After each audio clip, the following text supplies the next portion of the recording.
शेती माझी प्रयोगशाळा या यूट्यूब चॅनलमध्ये मी आपलं स्वागत करतो. या चॅनलवर आपण नवीन असाल तर या चॅनलला सबस्क्राईब करा. या चॅनलचे नवनवीन व्हिडिओ पाहण्यासाठी बेल आयकॉन नक्की दाबा. आपणास व्हिडिओ आवडल्यास लाईक आणि शेअर अवश्य करा. नमस्कार, मी डॉक्टर मच्छिंद्र बांगर, महाराष्ट्रातील आणि देशातील हवामान परिस्थितींवर ताजी अपडेट देणारे. आपण बघतो तर दक्षिण भारतामध्ये बंगालच्या उपसागराच्या बाजूने तयार झालेलं जे डीप डिप्रेशन आहे त्याचा दक्षिणी राज्यांवर काही परिणाम झाला आहे. ढगाळ परिस्थिती निर्माण झालेली आहे. महाराष्ट्रात सुद्धा हलकी ढगाळ परिस्थिती काही जिल्ह्यांमध्ये तयार होऊ लागली आहे. नेमकी पुढील काही दिवसात महाराष्ट्रामध्ये पाऊस होईल का याचा अंदाजही महत्त्वाचा आहे. आणि थोडी द्राक्ष हार्वेस्टिंग सांगली पट्ट्यामध्ये, नाशिक पट्ट्यामध्ये सुरू झाल्यामुळे या हंगामावर काही परिणाम होणार आहे का हे पण बघूयात. एकापट्टी एक WD उत्तर भारतामध्ये येणारच आहेत, परंतु सध्या WDचा उत्तर भारतातील प्रभाव हा कमी आहे. आपल्याला काल जे हवामान खात्याकडून IMD डिप्रेशन दाखवण्यात आलेलं होतं ते आज डिप्रेशनमध्ये कन्वर्ट झाल्याचं दाखवण्यात आलेलं आहे. आपण जर मार्ग बघितला डिप्रेशनचा तर श्रीलंकेच्या उत्तरेकडून ते आता तामिळनाडूमध्ये प्रवेश करते आणि त्याची तशी तीव्रता कमी झाल्यामुळे त्याचा दक्षिणी राज्यावर पण फार परिणाम होईल असं नाही, परंतु आज रात्री बऱ्याच केरळ तामिळनाडूच्या भागात पावसाची शक्यता आहे. आपण एकूणच एक्सटेंडेड रेंज मॉडेल फोरकास्ट या मॉडेलचा अंदाज मधून बघत असतो. यामध्ये असं दिसतंय की 8 जानेवारीपासून 15 जानेवारीपर्यंत जो अंदाज दिलेला आहे त्यामध्ये दक्षिण राज्यांमध्ये म्हणजे केरळ, तामिळनाडू, दक्षिण कर्नाटकमध्ये डिप्रेशनमुळे थोडं ढगाळ वातावरण, पावसाचा अंदाज देण्यात आला आहे. 15 जानेवारी ते 22 जानेवारी या दरम्यान थोडं उत्तर भारतात WDचा प्रभाव दाखवण्यात आला आहे. आणि असं दिसतंय की मग 22 ते 29 जानेवारी किंवा 29 जानेवारी ते 5 फेब्रुवारी या कालावधीमध्ये देखील दक्षिणी राज्यांमधला पावसाचा प्रभाव संपणार आहे, परंतु उत्तर भारतात सातत्याने WDचा प्रभाव वाढण्याची शक्यता वाढते आहे. उद्या 11 तारखेसाठी जो भारतीय हवामान खात्याचा अलर्ट आहे त्यामध्ये थंडीचा अलर्ट हा ओरिसा, बिहार, उत्तराखंड, पंजाब, दिल्ली, NCR, राजस्थानमध्ये देण्यात आलेला आहे. मध्य प्रदेश किंवा इतर राज्यांमधला जो थंडीचा प्रभाव आहे तो कमी दाखवण्यात आला आहे. यदा कदाचित या अंदाजात उद्या बदलही असू शकतो आणि याच राज्यांमध्ये जवळपास उत्तरेकडील बहुतांश राज्यांमध्ये धुक्याचा प्रभाव मात्र कायम दाखवण्यात आला आहे. पावसाचा प्रभाव केवळ तामिळनाडूमध्ये दाखवण्यात आलेला आहे. या मॉडेलच्या माध्यमातून आपण केवळ 48 तासाचा अंदाज बघत असतो आणि त्यात असं दिसतंय की उत्तर भारतातील WDचा प्रभावही सध्या कमी राहण्याची शक्यता आहे. पर्यायाने पावसाचा अंदाज काही नाही आहे. केवळ धुके आणि थंडी याच दोन गोष्टी या उत्तर भारतात आहेत. सध्या विशेष WDचा प्रभाव उत्तर भारतात नाही आहे. केवळ तामिळनाडूमध्ये 12 तारखेला पावसाचा अंदाज देण्यात आला आहे. गेल्या 24 तासातील जर अंदाज आपण बघितला तर आपल्याला असं दिसतंय की चेन्नईच्या आजूबाजूने म्हणजेच तामिळनाडूच्या पूर्व भागामध्ये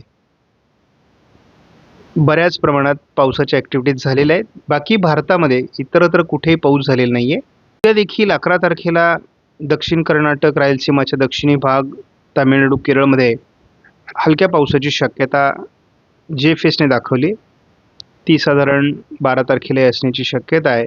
13 तारखेला थोड्याफार प्रमाणात ती राहील. 14-15ला मात्र ती कमी होण्याची शक्यता आहे. त्यामुळे एकूणच वातावरण बदलेल.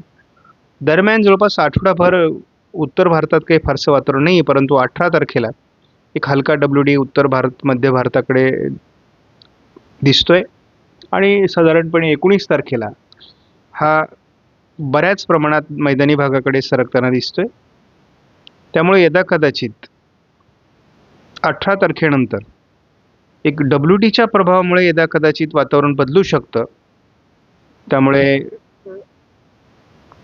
पश्चिमी विक्षोभांचा प्रभाव मैदानी भागात होईल की काय असं थोडा एक नवीन अंदाज तयार होतोय आणि महाराष्ट्रापर्यंत म्हणजे खास करून विदर्भाच्या उत्तरेकडून ज्या फळबागा आहेत त्या ठिकाणी सावध राहावं लागणार आहे, कारण WDमुळे जर महाराष्ट्रात पावसाचं वातावरण तयार होणार असेल तर गारपीट होणार. आपण थंडीचा प्रभाव बघतो. उत्तर महाराष्ट्र, मध्य महाराष्ट्र, उत्तर विदर्भ या भागात थोडी थंडी आहेच आहे.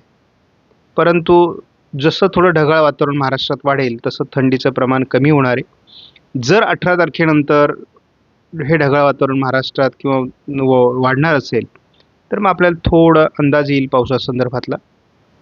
आपण बघतो की महाराष्ट्रात सातत्याने ढगाळ वातावरण राहण्याची शक्यता आहे, कारण 18, 19 आणि 20 असं हे ढगाळ वातावरण महाराष्ट्रामध्ये आहे. उत्तर भारतात येणारा WD किती प्रभावी आहे यावर सर्व बाबी अवलंबून असतील. अन्यथा जर WDचा प्रभाव वाढला तरी नंतर थंडी वाढण्याची देखील शक्यता असते, कारण आता दक्षिणेतील पाऊस या कमी दाबानंतर उघडणार आहे. वातावरण बदलण्याची शक्यता आहे. महाराष्ट्रात पावसाचं अनुकूल वातावरण दाखवलं जात आहे. यदाकदाचित WDमुळे जर हे वातावरण तयार होणार असेल तर गारपिटीची शक्यता राहील. परंतु एकूणच हे वातावरण कसं आहे या तारखांनुसार आपण बघणार आहोत. 12 तारखेला अतिशय किरकोळ कोल्हापूर, सांगलीच्या आजूबाजूने वातावरण दाखवलं जातं आहे. 13 तारखेला मात्र महाराष्ट्राच्या बऱ्याच भागात वातावरण आत्ता तरी दाखवलं जातं आहे. कदाचित दररोजच्या अपडेटमध्ये बघत चला, कारण हे 13 तारीख म्हणजे 2 दिवसातलं वातावरण आहे आणि त्यामुळे हे वातावरण बनेलच असं दिसतंय. आणि आपण प्राथमिकदृष्ट्या आपल्याला दिसते की पुणे, सातारा, सांगली, सोलापूर, लातूर, नांदेड, बीड, अहिल्यानगर या काही भागात, अगदी सिंधुदुर्ग, रत्नागिरीमध्ये सुद्धा काही ठिकाणी ढगाळ वातावरण तर काही ठिकाणी हलका पावसाचा शिडकाव होण्याची शक्यता आहे. एखाद दुसऱ्या ठिकाणी हलकी गारपीट होऊ शकते, परंतु शक्यता अगदी 10-5%. 13 आणि 14 तारखेला महाराष्ट्रात पावसाचा अंदाज आहे. त्यामुळे या कमी दाबाचा हलका प्रभाव महाराष्ट्रावर दिसतोय 2 दिवस. 15 तारखेला मात्र हा प्रभाव संपणार आहे. आत्ताच्या अंदाजानुसार 22 तारखेनंतर एक अतिशय प्रभावी अशा प्रकारचा WD उत्तर भारताच्या दिशेने सरकण्याची शक्यता आहे आणि तो गुजरातपर्यंत असून त्याचा जो ज्याला आपण ट्रफ म्हणू ती जवळपास अरबी समुद्रापर्यंत आहे. त्यामुळे याचा परिणाम होतो का आपल्याला बघावं लागणार आहे. ज्या पद्धतीने 1 जानेवारीला महाराष्ट्रामध्ये अचानकपणे पाऊस झाला आणि अशाच पद्धतीचं ते वातावरण होतं. यदा कदाचित हे वातावरण जर महाराष्ट्रात सरकणार असेल तर पावसाची शक्यता नाकारता येत नाही.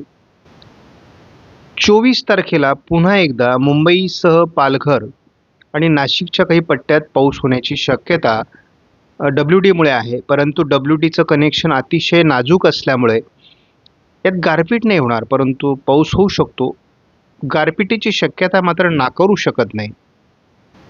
त्यामुळे या प्रभावी WDचा 22 तारखेनंतरच्या महाराष्ट्रात फार परिणाम होईल असं नाही, परंतु तरी देखील आपल्याला या अंदाजात किती बदल होतो हे अपडेट इथून पुढे बघणं आवश्यक राहील. उद्या 11 तारखेला थोडं कोल्हापूर आणि साताऱ्याच्या काही भागात, सांगलीच्या काही भागात ढगाळ वातावरण होईल. एखाद दुसऱ्या ठिकाणी पावसाचं शक्यता नाकारता येत नाही. तीच परिस्थिती 12 तारखेला देखील आहे. कोल्हापूर, साताऱ्याच्या, सांगलीच्या काही पट्ट्यात पावसाचा अंदाज येतोय.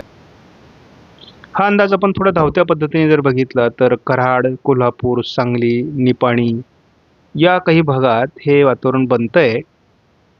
त्यामुळे किती प्रभाव या भागात राहील हे मात्र बघावं लागणार आहे, कारण आपण एकूणच बघतो की जे वातावरण आहे ते अहिल्यानगरपर्यंत आहे.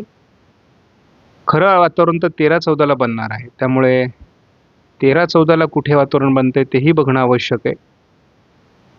आता आपण बघतो कोल्हापूर, सांगली. काल आपल्याला 13 तारखेला पुण्याच्या परिसरात वातावरण दाखवलं जात होतं, परंतु आज ते दाखवलं जात नाही आहे. बघूया 14 तारखेला कुठे वातावरण दाखवलं जातंय का. या हवामानात मी यापूर्वीच सांगितलेलं आहे की काही बदल अपेक्षित आहेत. यदा कदाचित हे वातावरण बनेल, नाही बनेल. त्यामुळे 14 तारखेला काही विशेष वातावरण दाखवलेलं नाही आहे. त्यामुळे एकूणच लक्षात घ्या की थोडा कोल्हापूर, सांगली, साताऱ्याच्या भागातच पाऊस होऊ शकतो. या पलीकडे पावसाचा अंदाज नाही आणि विशेष पाऊस होईल असं देखील वाटत नाही. त्यामुळे फार घाबरून जाण्याची गरज नाही. आपणास व्हिडिओमधील माहिती महत्त्वपूर्ण वाटल्यास लाईक करा, शेअर करा, चॅनलला सबस्क्राईब करा. धन्यवाद. जय हिंद, जय महाराष्ट्र, जय बैराज.